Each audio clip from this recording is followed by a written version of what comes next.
Hello, my dear listeners.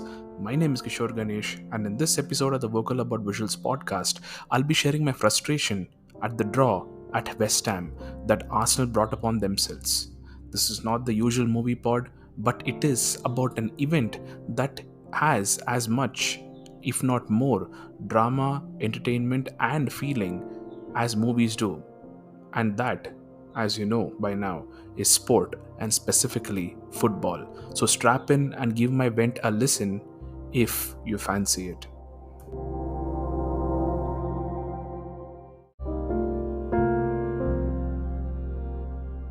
Let me be quite transparent here.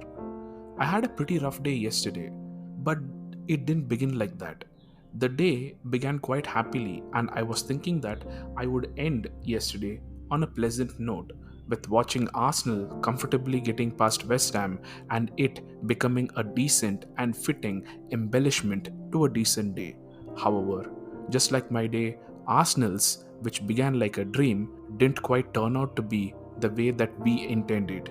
Just to put all your listeners' minds at ease, I'm alright and everything's fine, but the disappointment, all things considered, lingers. And ironically, I'm more concerned with, or rather livid with, Arsenal's results rather than what was my day. First of all, what is up with this team? With so much potential and so much intelligence, the way they played, it almost looked like they were just assembled the day before the match. You have a team in a relegation battle who are more than likely to throw in the towel if you go and put on a dominant performance, like how we did with our first two goals. But after that, something strange happened. We stopped playing football, just like how it happened at Anfield. Mind you, West Ham didn't make this happen. Had that been the case, I would not be venting here. I would be supporting the heck out of this team. We literally fell back after we scored those two goals. We started playing within ourselves. And if a person like me, who's not a professional, can see it, you can bet your bottom dollar that a team full of professional national level footballers can see it. And they pressed on with their offensive. If there is one thing that should have been the takeaway from last week at Anfield, it must have been that don't throw away your dominance when you are that electric. And yet, we did the exact same thing again. But this time against West Ham, for God's sakes. I saw Mikel Arteta's press conference after the game, and he said the exact same thing.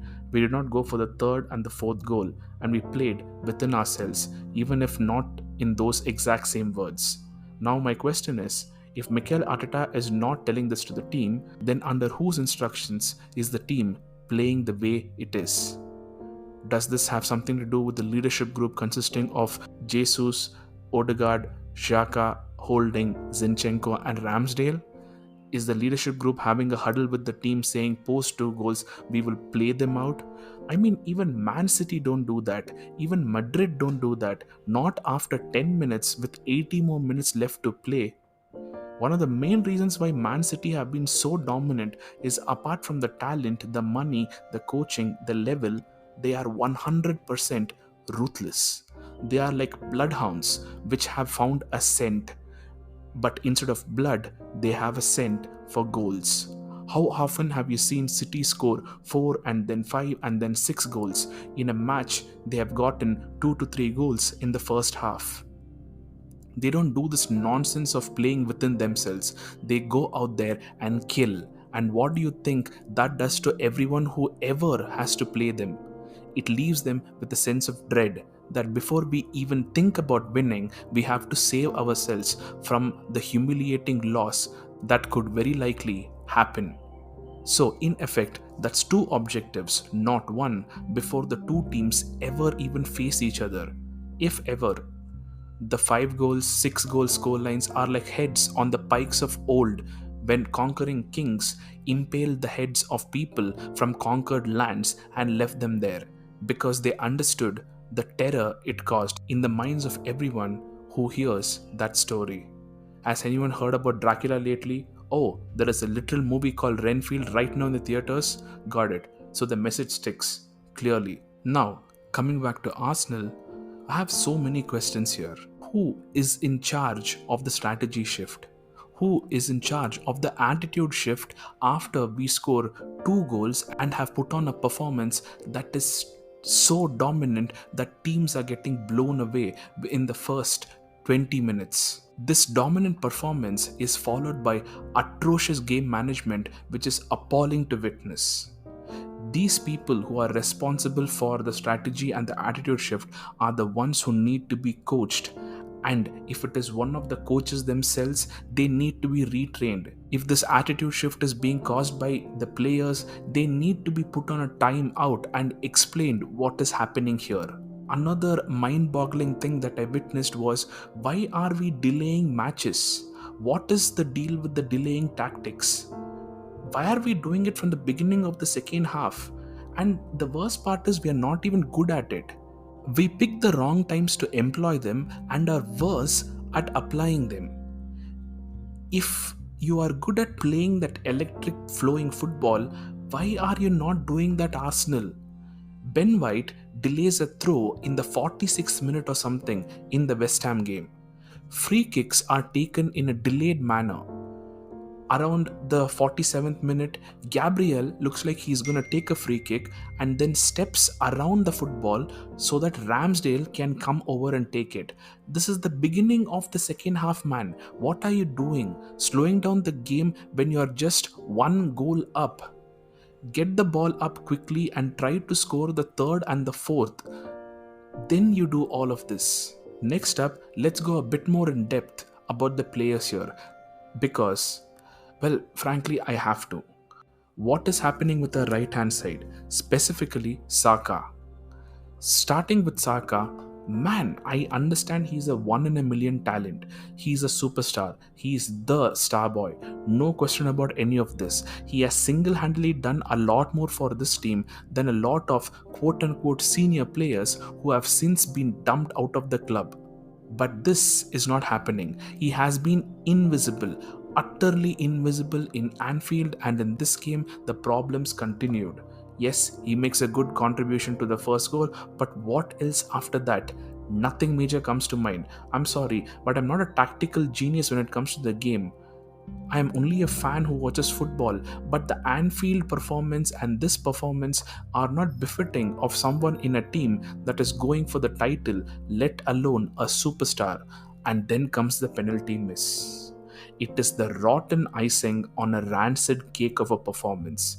Say it is the 73rd continuous Premier League appearance, say it is fatigue or injury, it is Mikel Arteta's job to lay down the law, and Saka, just like anyone else, is not above it. If it needs to be done, then he has to be dropped for the next game and Trossard needs to be brought in. If Saka needs some time to work a few things out for himself, then he should be given that time. Whether it is him not coping with the pressure or an injury, or it is just a lax attitude, Saka needs a time out, and Southampton is the perfect game for that. I do have to register one thing very clearly here. This is not about the penalty miss. This has to do with Saka's overall performance over the last two games. Going on to Thomas Partey, my word.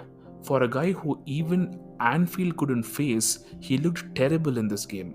Getting overrun, getting beaten, giving up possession, instead of bossing the midfield like he usually does, getting bossed by West Ham of all teams.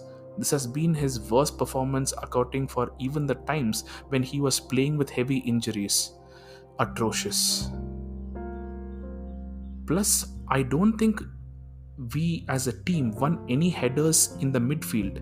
West Ham won header after header. I don't know about the stats honestly, but if I choose to do a podcast about Arsenal in the future, I will look up all of this, I promise. But what I'm stating here are the things that stuck out to me. And when you give a Premier League team half a chance to get their confidence back by showing them that they can win the headers, the second balls, can exert pressure on you and come back into the game over the course of 80 minutes, you are in for trouble.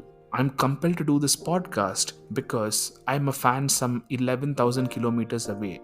I don't know what Arteta is telling them. I don't know if Arteta himself has been in a situation to say the right things, considering he's brand new to a title race too.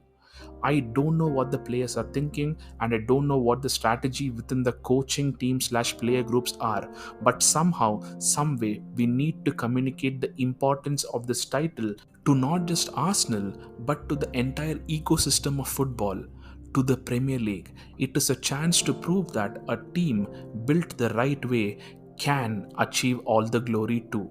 It is a chance to give the long suffering Arsenal fans something to cheer about and cherish for all the time, effort, and money that we have invested in this team.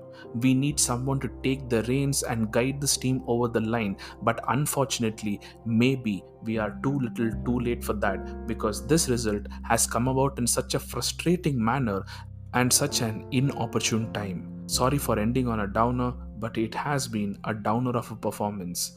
This is not about supporting the team or am I going to watch the next match. I will do all of that. But I don't know. I want somebody to communicate this message, this desperate message to the team in a way that maybe how Ian Wright over one of his podcasts on the Arscast, I don't know, managed to convince Eddie Nketiah to take his career seriously and to fight his way back into the Arsenal team. I want somebody to communicate this message of the importance of the title to Arsenal, to its history, to the players in as serious and, if necessary, in as expletive filled manner as Ian Wright did on that particular podcast. That is one of my most favorite podcasts of all time, and I believe somebody needs to do this to the team, not to phase them out, no, but to have the opposite effect, to basically send the pressure and the self doubt and all the questions that come up in their mind about whether they can do this, whether they are worthy of it, etc., etc., just to push them out and to bring them back and make them focus on what is important. It is just 7 more matches and a chance to be immortal. Well, looks like finally I did not manage to end on a downer, even if I wanted to, even if it does go against the script that I have written down here. Anyway, as they say, it is a hope that kills you.